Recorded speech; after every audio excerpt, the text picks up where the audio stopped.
आज दिन भर से हमारे संवाददाता दिल्ली के लगातार आपको नाम बता रहे हैं और सबसे पहले भारत समाचार के पास ही उन 43 मंत्रियों का नाम है जिन्हें क्रमवार शपथ लेनी है। आज बहुत सारे चैनल्स अटकलें लगा रहे हैं, लेकिन हमारे पास क्रमवार नाम है। संजय सिंह चौहान, शुरुआत में आपसे ही करूंगा, चूंकि रवि तो सुबह से ही अपडेट दे रहे हैं, पल पल की जानकारी दे रहे हैं। कुल 7 चेहरे हैं जो उत्तर प्रदेश से आते हैं। सोशल इंजीनियरिंग का पूरा ध्यान रखा गया है। ओबीसी, एससी, ब्राह्मण सबको मौका दिया गया है। यानी कैसे साधना है उत्तर प्रदेश, उसकी पूरी तैयारी इस रिसफल में देखने को मिल रहा है। बिल्कुल, मंत्रिमंडल का जो दूसरा विस्तार है केंद्र सरकार का, उसमें कहीं ना कहीं 20-22 की पूरी तैयारियां दिख रही हैं। चाहे पूर्वांचल हो, मध्य हो या फिर बुंदेलखंड हो या पश्चिम हो, पूरे 7 सांसदों को साधने के लिए पूरा समूचा यूपी साधने का पूरा प्रयास किया गया है। साथ ही साथ जो सहयोगी दल रहे अनुप्रिया पटेल की जो अपना दल है, वो लगातार जब दूसरी बार सरकार केंद्र में मोदी सरकार की बनी तो उन्हें उनको नहीं मंत्रिमंडल में शामिल किया गया था।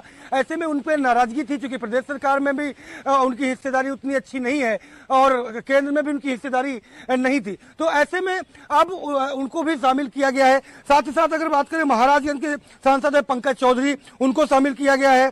आगरा के सांसद हैं डॉक्टर एसपी बघेल पहले भी यूपी गवर्नमेंट में मंत्री थे और जालौन से बुंदेलखंड को साधने का प्रयास किया गया है। भानु प्रताप वर्मा को, मोहनलालगंज से सांसद कौशल किशोर को भी साधने का प्रयास किया गया है।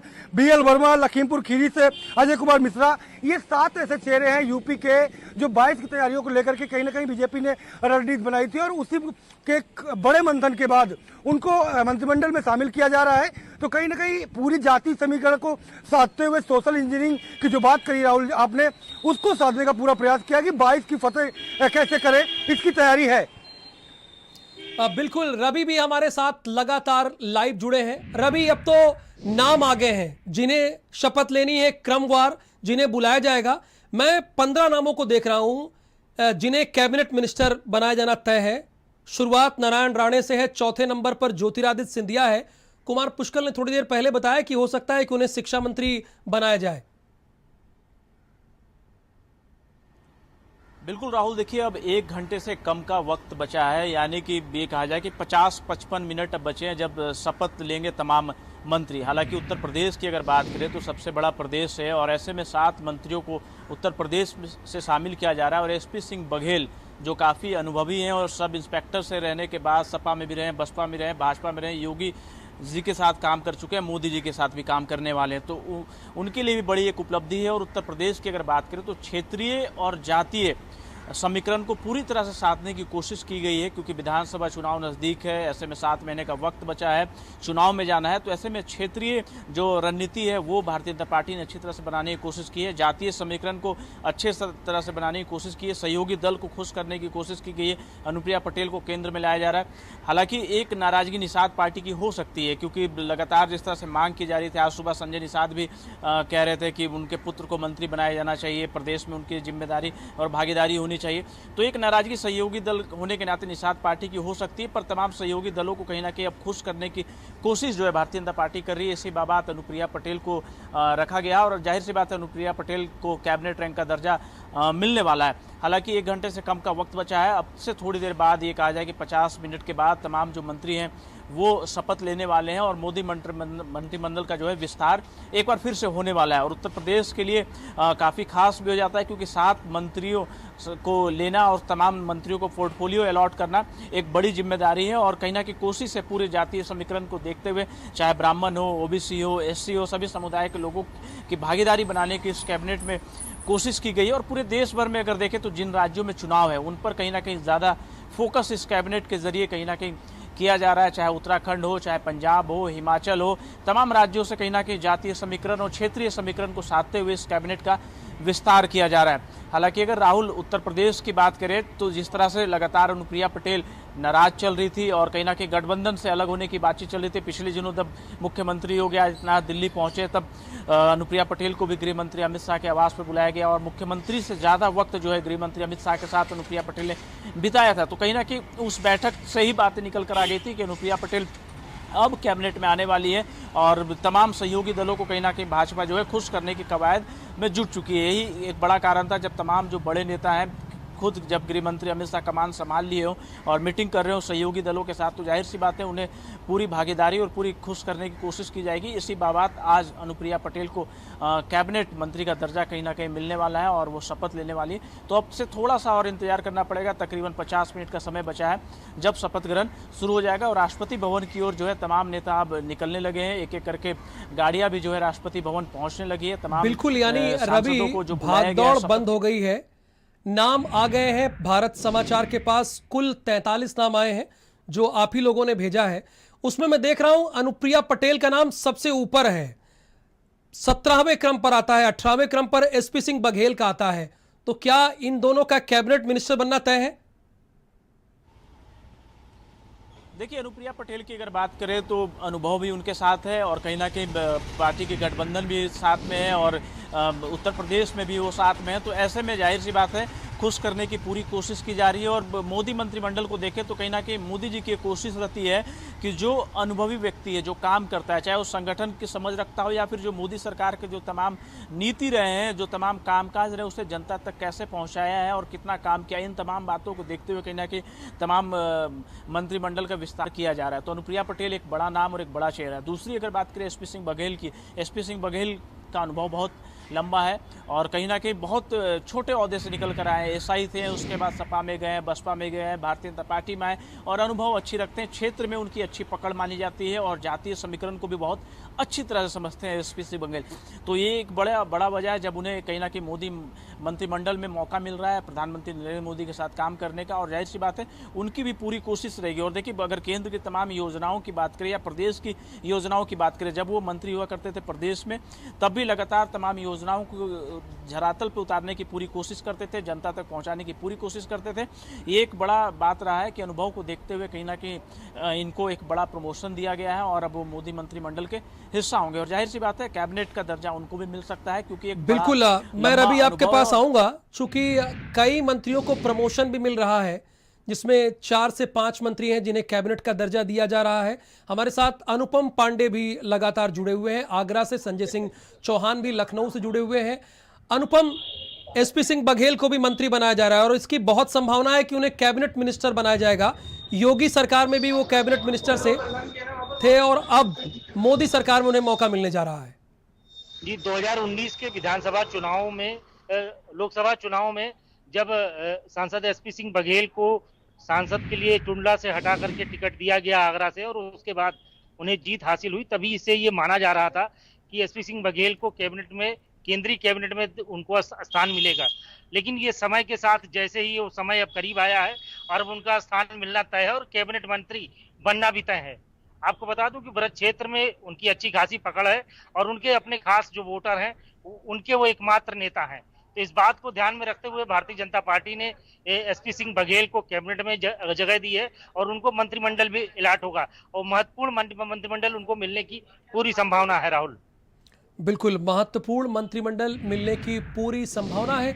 संजय, जो उत्तर प्रदेश के कुल 7 चेहरे हैं, चूंकि इसमें ओबीसी एससी को बहुत तवज्जो दी गई, तरजीह दी गई है, कितना इम्पैक्ट दिखेगा आने वाले समय में जो इन लोगों को जगह दी जा रही है? 7 मिनिस्टर्स को बनाया जा रहा है मोदी सरकार में।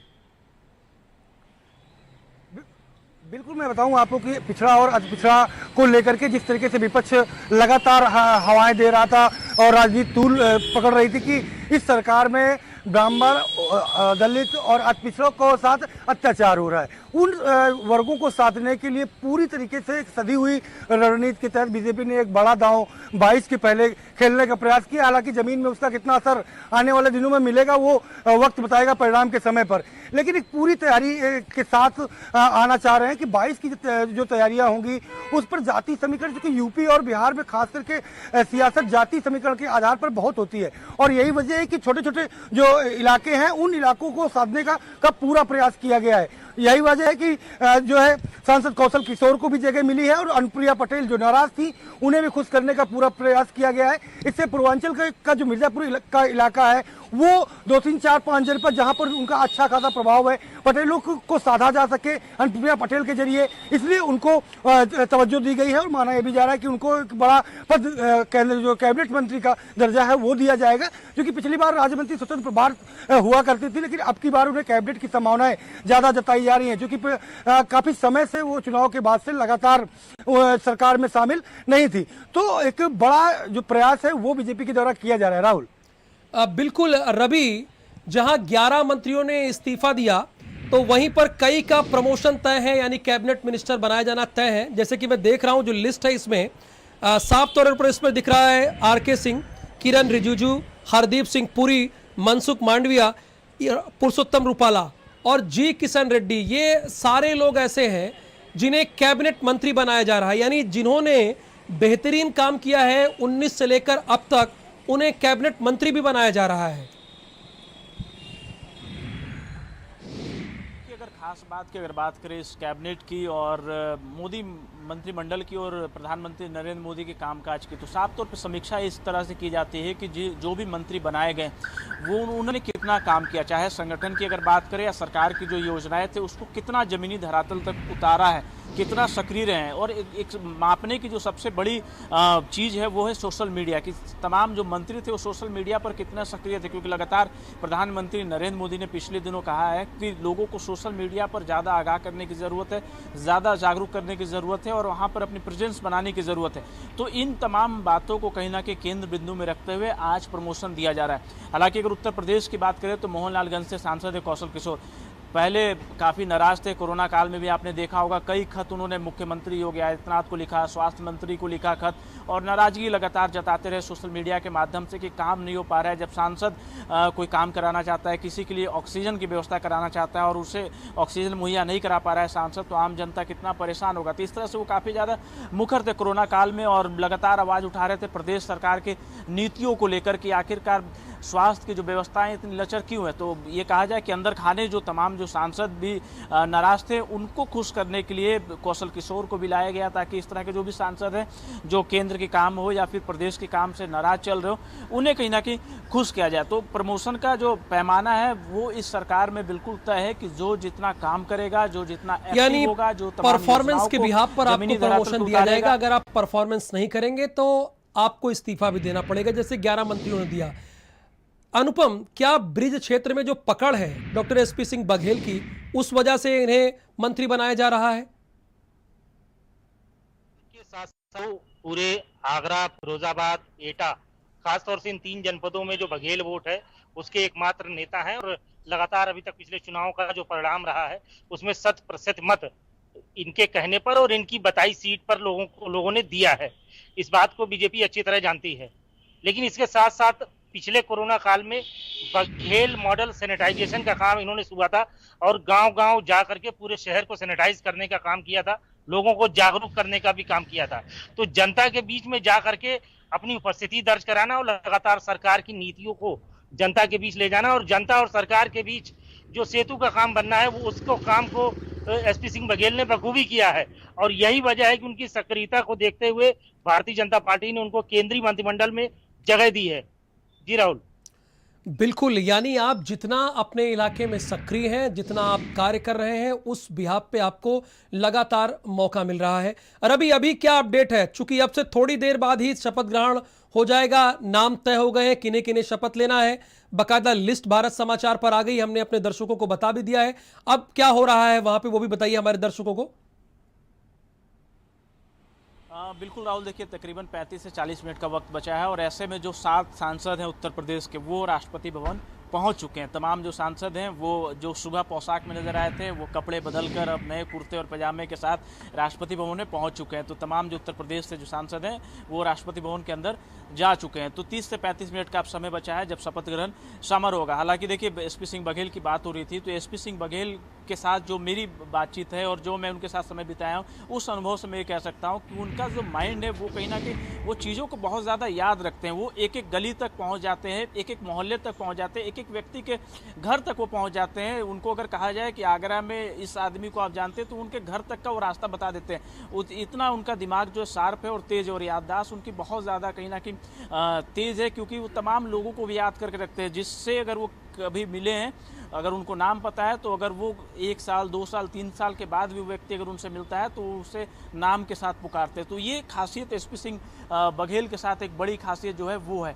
और दूसरी बात, एक्टिव रहने की जहाँ तक बात है तो जाहिर सी बात है, प्रधानमंत्री नरेंद्र मोदी ने पहले भी कहा था, और 2014 के बाद देखे, उनके कार्यकलाप को देखे, उनके कार्यों को देखे, तो तमाम तौर पर एक ही बात कही कि चाहे जातीय समीकरण हो, चाहे क्षेत्रीय समीकरण हो, जो जितना एक्टिव होगा, जो जितने योजनाओं को जमीनी धरातल तक लेकर जाएगा, चाहे संगठन का काम हो या फिर सरकार के काम हो, जो जितना जमीनी धरातल तक अंतिम व्यक्ति तक पहुंचाएगा, उसे कहीं ना कहीं प्रमोशन मिलेगा और उसे तरजीह कैबिनेट में भी दी जाएगी और मोदी सरकार में भी दी जाएगी। तो यही एक बड़ी वजह है कि तमाम जो आप ये नाम देख रहे हैं, और ख़ासतौर पर युवाओं पर इस पर कहीं ना कहीं ज़्यादा जिम्मेदारी देने का काम किया जा रहा है, युवाओं को ज़्यादा भागीदारी देने का काम किया जा रहा है, क्योंकि ज्योतिरादित्य सिंधिया एक बड़ा नाम, एक बड़ा चेहरा, कांग्रेस पार्टी से आए, उसके बाद लगातार अटकलें लगाई जा रही थी कि अब बनेंगे तब बनेंगे, पर अब कहीं ना कहीं 12-13 महीने के अंतराल के बाद अब वो कैबिनेट मंत्री बनने जा रहे हैं। तो उनके भी कामकाज को लगातार देखा जा रहा था कि भारतीय जनता पार्टी के संगठन में वो कितने एक्टिव हैं, कितने नेताओं के बात को सुनते हैं, क्योंकि एक बड़ा आरोप कांग्रेस पार्टी उनके ऊपर लगाते रहे कि ये महाराज हैं, उनका एक अपना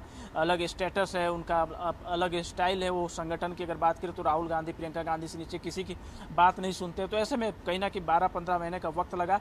भारतीय जनता पार्टी ये आकलन कर रही थी कि संगठन के कामों में ज्योतिरादित्य सिंधिया कितने एक्टिव हैं, कितने नेताओं चलिए के साथ नजर बना के मुलाकात रखिए। रवि सर्राफ, आपका बहुत बहुत शुक्रिया, और अनुपम पांडे, आपका भी बहुत बहुत शुक्रिया।